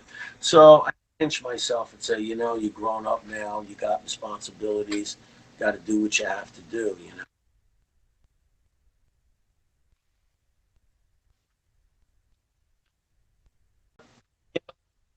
but success or fame, not success, but fame. It's a double-edged sword, which I come to realize, and like the Rolling Stones got it right. It's like you might not get what you want, but you get what you need, you know. And it's so true because I don't really think I would want to make it like that, because look, I got my family, everybody's smiling, for the most part. I got what I need. I got my house, I got a pool, I got, I'm comfortable. I know rock stars that are on the balls of their ass that don't know where their next, that yeah, had made millions. Now, you know, and I came out in one piece. It's like my son goes, he goes, Dad, he goes, you touched the star and came back, and you're better off for doing that. And I'm thinking, if I would have made it, maybe my kids wouldn't be here. You know what I mean? Yeah, and when the first gig I did with Leslie in Evansville, Indiana, I have a daughter from that night, so that's where my everything was going. And we luckily that worked out too, where we're going to get together in Florida the end of November. She was adopted privately, and I didn't know, and I didn't find out till many years later, when she was getting curious because her parents that adopted her both had blue eyes, and she has brown eyes. And she went to college, and she had learned in school that that you got parents with blue eyes, all that stuff. So they told her she was adopted, and it was the first night that I played with Leslie. Everything happened that night. It was like playing in Evansville, Indiana, the big place. There was a young girl. She was like 15. I was 17. In the audience, like you could only see up front. She was sitting up, and we were making contact during the show, this and that, and I ended up like pointing to the side of the stage when when she ran over there, and Leslie got mad at me for this. I ended up pulling her up on stage and walking off stage with her after the encore. Leslie got pissed like you wouldn't believe.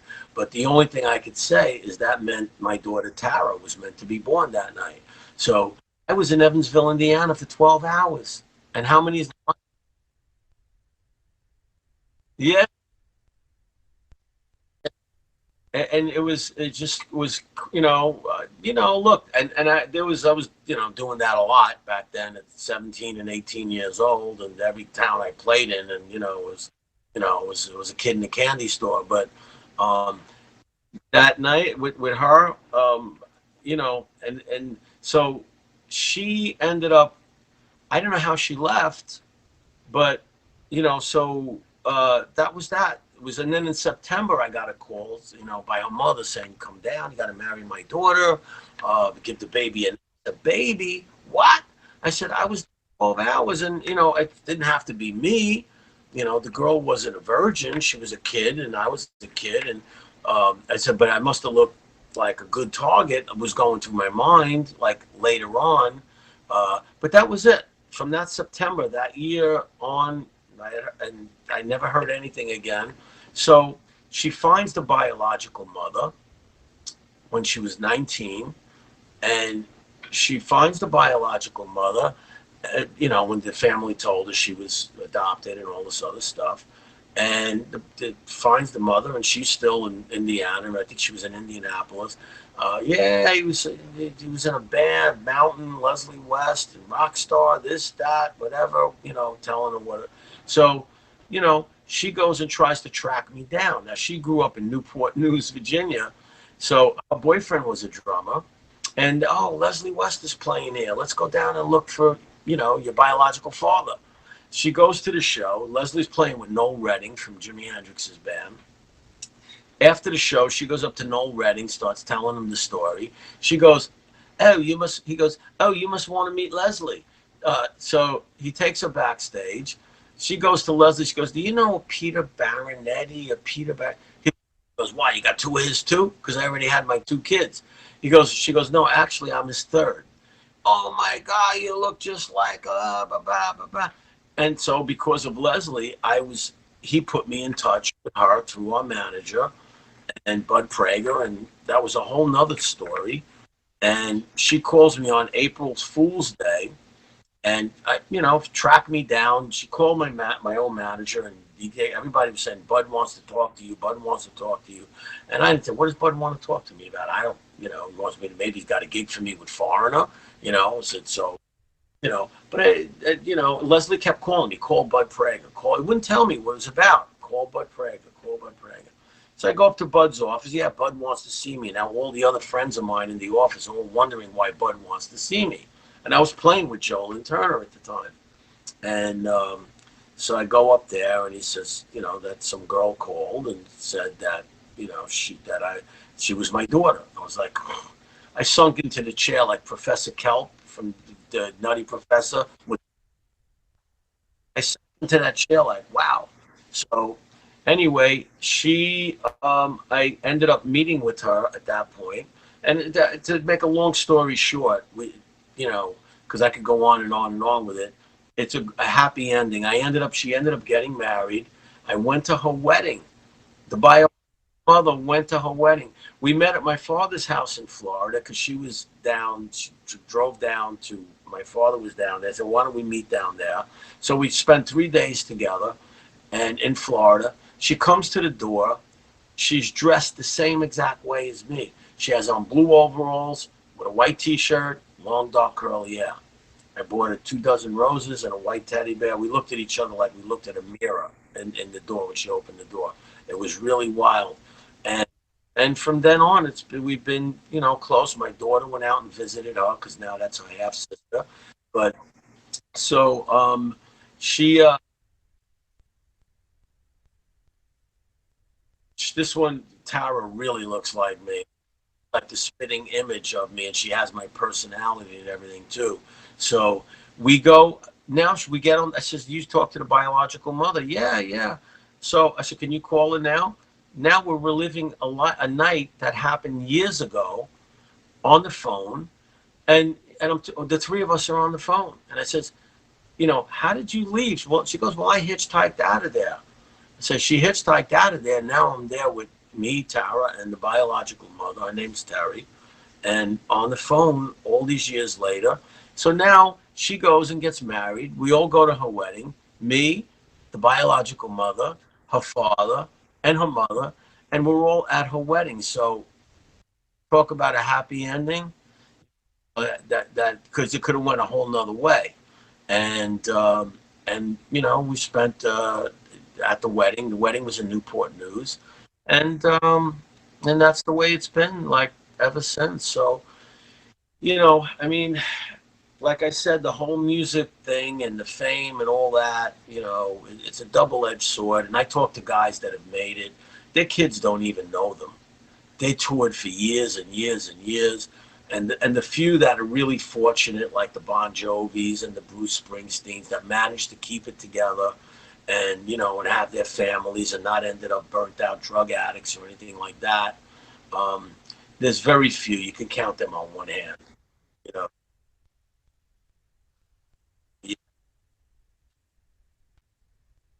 You know, and it's just that these guys, of course, they all made it young, so they made their money young, and they all spent it. So now, the only ones that have money are the ones that have stayed successful. And but then again, I would not want to have spent all these years on the road and be living out of a suitcase and not knowing my kids. So I'm happy.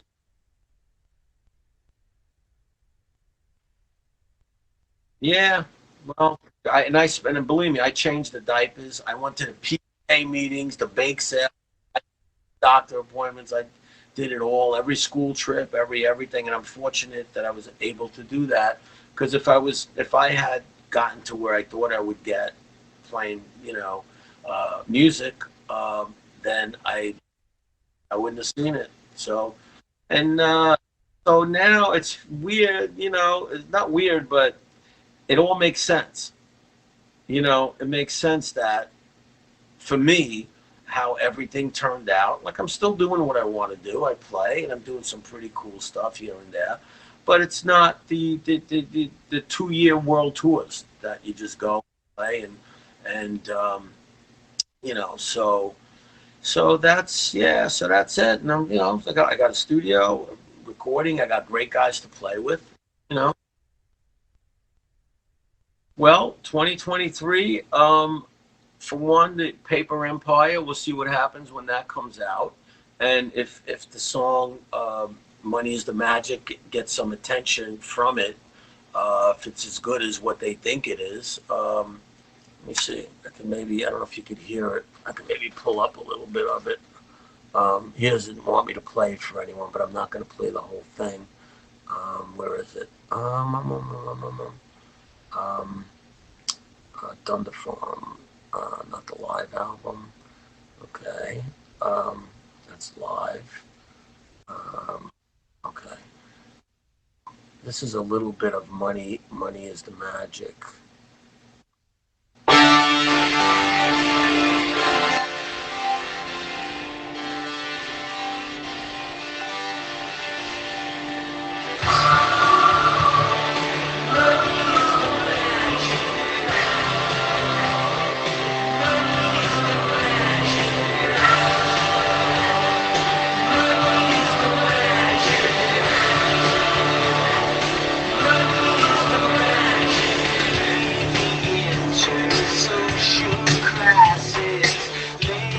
Large as the flood zone rises, she filled every part of my fantasy, holding me down with all my sanity, looking into the eyes, it would be so warm.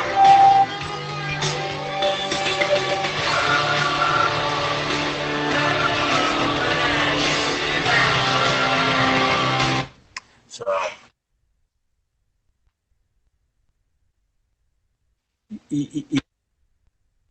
well, I wrote it specifically for Paper Empire because it was a guy who embezzled $58 billion of digital currency, like a Bernie Madoff. But it involves the mob. It involves the Colombian drug cartels, who Richard Grieco plays the son of a big Colombian drug lord. It involves Wall Street. It involves the FBI, the CIA, and it's some really and the Colombian drug cartels, and they Robert Davi is really great. I don't know if you know who he is, but he played in like James Bond films and everything. And if you saw him, you'd know who he is right off. And there's so many great actors in this thing. I mean, even the ones that aren't as known as the ones I mentioned, they're known. Like if you see them, oh yeah, I remember that one from that one. I don't even know their names. This one guy, Robert Napa, he was on Homeland. Guy was great. And I thought he plays a Russian mob boss. The Russian mob's involved too, because everybody's looking to get their hands on all this money. And I went to, they were shooting at an old mansion in Hollywood, Florida, and I was there. I was there with my son, and my son knew who he was. He was like, so he's doing his thing, and they dyed his hair blonde, and he's looking to like this Russian mob boss, and he's put that the Russian accent on, and he was so good at what he was doing.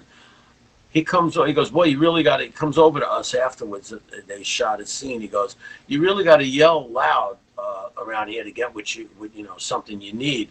And, it's like where I grew up. And I didn't pick up because he didn't say a lot. I didn't realize he didn't have his accent on.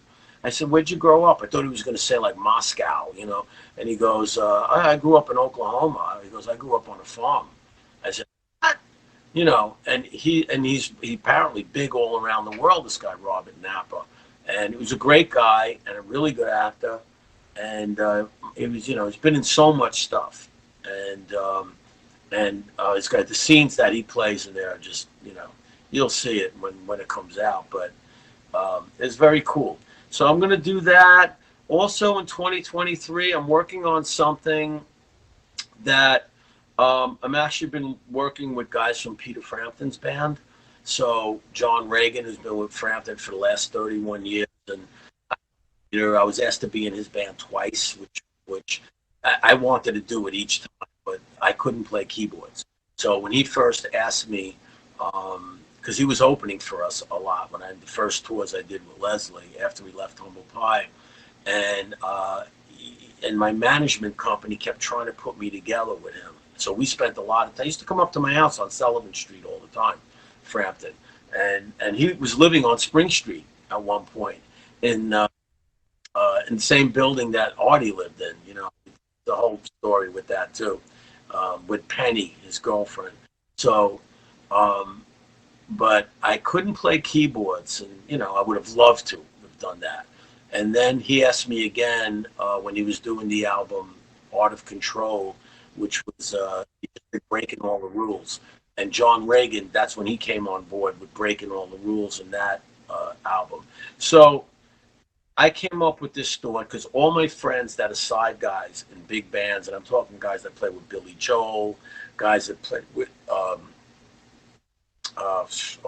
all kinds of people, Ted Nugent, Chasm. So my friend Chasm, he's doing a Pink Floyd tribute. Chasm played with everybody. He's on all the Meatloaf records. He played with Todd Rundgren in Utopia since 1975. All these guys are doing tribute bands. Now, I've been asked to join quite a few of the big ones. The Guns N' Roses one. I mean, I put a hat and glasses on and I'm Slash, you know. I, I can't get into the costuming thing, and I turned them all down. One of the big Zeppelin bands, too. Also, this Aerosmith band, they've asked me a few times. And these bands are making like 10 grand a night. You know, they're doing pretty well. And Almost Queen, who I just saw, they didn't ask me to play with them though, but they freak me out. I went to go see them. My wife and a friend, big Queen fans. Of course, who isn't a Queen fan? I love them too. Guys running around with the fake mustache, look like Freddie Mercury, and you know, and they is laying it on really thick. But they're making 15,000 a show. Theater was sold out, $40 a ticket, 400 seats. You know, and and so that scared me away from it. But you know, and the Bon Jovi band too. They playing in Panama. They was following Bon Jovi on tour. He was good at it. He put the wig on. These guys are wearing wigs, all kinds of stuff, you know. And he looked like Bon Jovi when he put the wig on, and he did his whole shtick. And you know, be my Richie Sambora. You know, I don't think so. So I don't even look like Richie Sambora. But anyway, and they offered great money to play with them, you know. So, but I came up with the thing. I says, look, I said, why don't I'm going to do a tribute to Peter Frampton, but it's going to be me doing it. So I'm calling it Peter Barron tribute to Peter Frampton, and you know, Barron does Frampton, whatever. Peter Barron. So, uh, 1 second. Yeah, somebody try. Uh, so I decided to do that, and I got a lot of, you know, Frampton's got a little bit of an illness going on right now with he's got a nerve situation with his arm, and you know, and he knows I'm doing this too, so he thinks it's a great idea. So, you know, we're doing Frampton Comes Alive. I mean, Frankie, the guy who works with me on every one of those albums I showed you, Frankie was one of the engineers of Frampton Comes Alive. So Frankie's mixing my recordings I've done of it, of the Frampton stuff, along with John Reagan, who's been in Frampton's band, the son of Charlie, who played with Frampton a bit, and Tony Lazzaro, my drummer. So we're going to do Frampton Comes Alive, and I'm doing it coming from a place like Leslie West and Joe Turner, guitarist, Peter Barron does tribute to Peter Frampton. So I don't have to dress like him or anything, but I'm going to play his songs.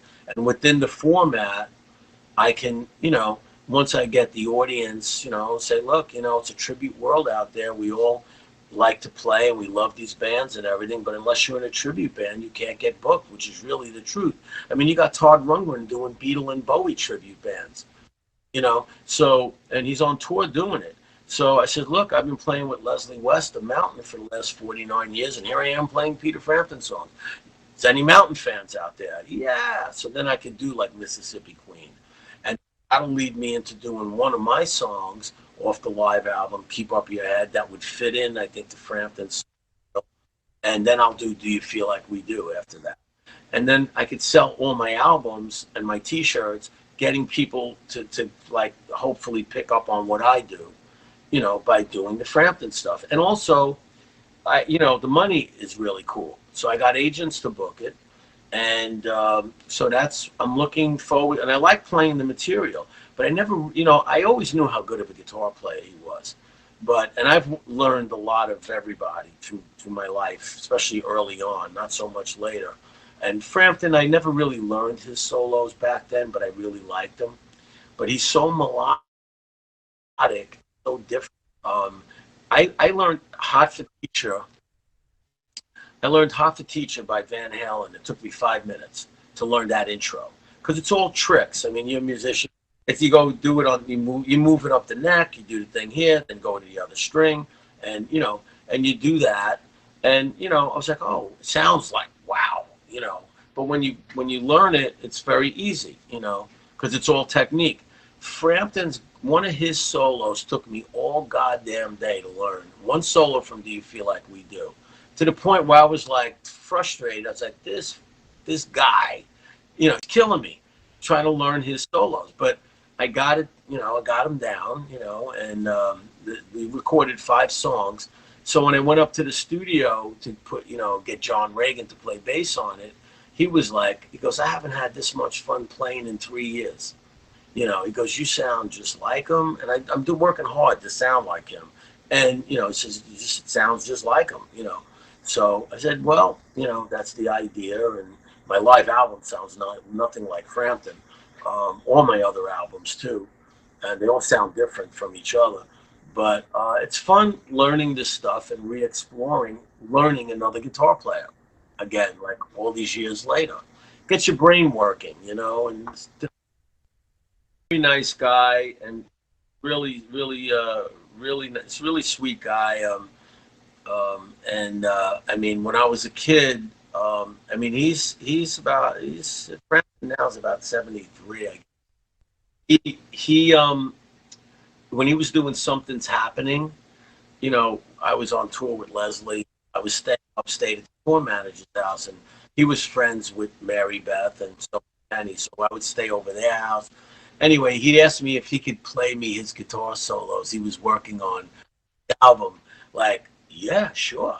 And he pulls out a 4-track TAC, and it's the Something's Happening, and he was working on his guitar solos. And he'd play me like the guitar solo from Something's Happening, and I'm going, I said, yeah, sounds good, Before Frampton Comes Alive, he had the 4th album was after that, then Frampton Comes Alive. But yeah, I had a lot of stories like that. There's one story I told John Reagan. I went to the Palladium when Frampton was playing. This is also before Frampton Comes Alive. We were hanging out a lot together back then. I don't know where his band was, but me and Frampton were in a closet together, backstage at the Palladium, in between shows. Now, he had 2 sold-out shows that night, and that held 3,000 people. I don't know if he was fighting with his band. I mean, I just went with the flow. I didn't ask questions. I just, And so he and I hanging out for, the whole night.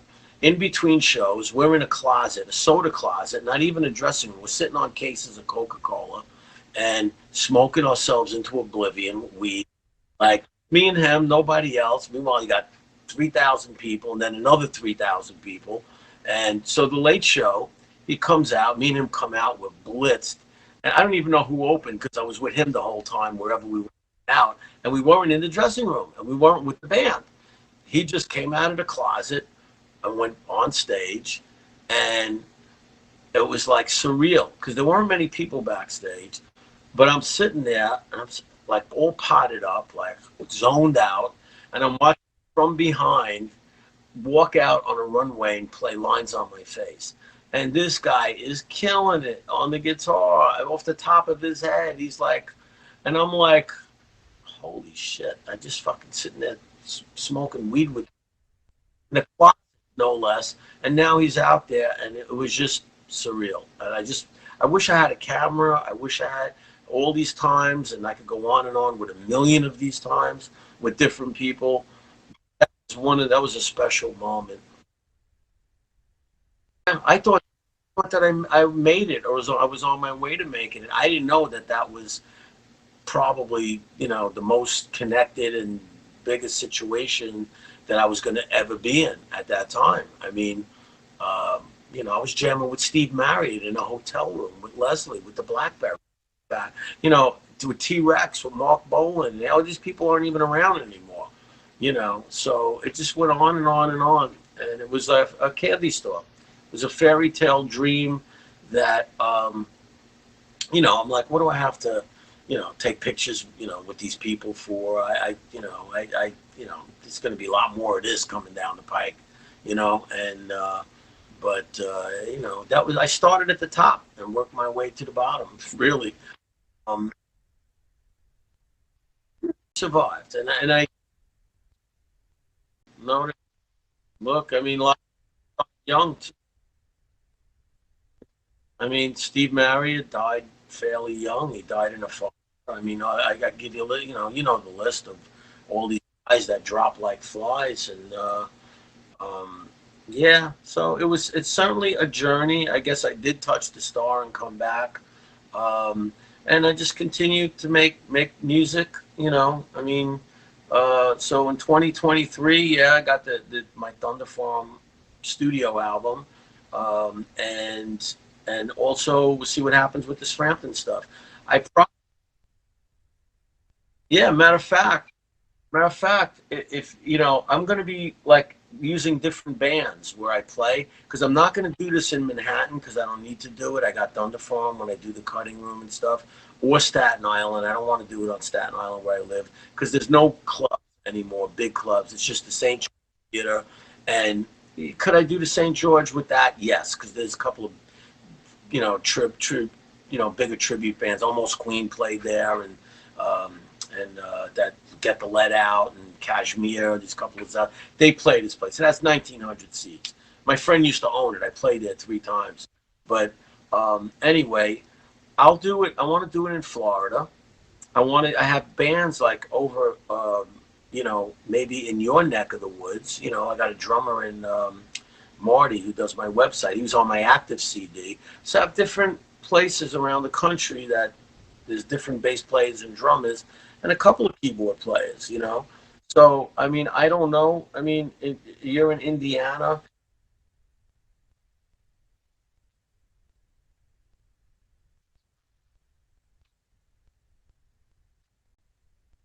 Yeah, so I mean, maybe if you can know the keyboards, if you could keyboards on the Frampton stuff, maybe you can, like, if I'm in that area, because there's not a lot of keyboard players out there, but a lot of bass players and drummers.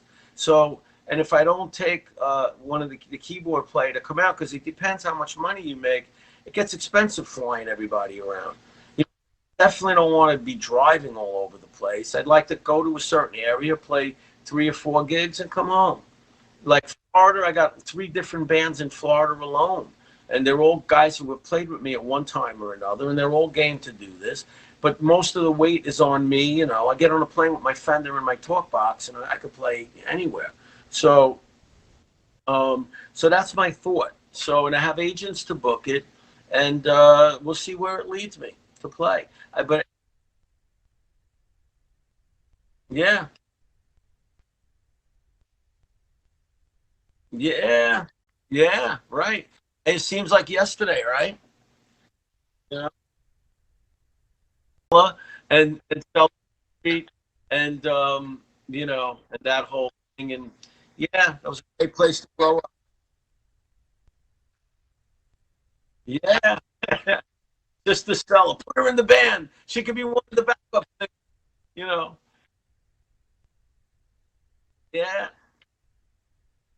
oh, you're welcome. So touch, okay? Well, howdy, howdy, everyone. It's Steve Hartson again.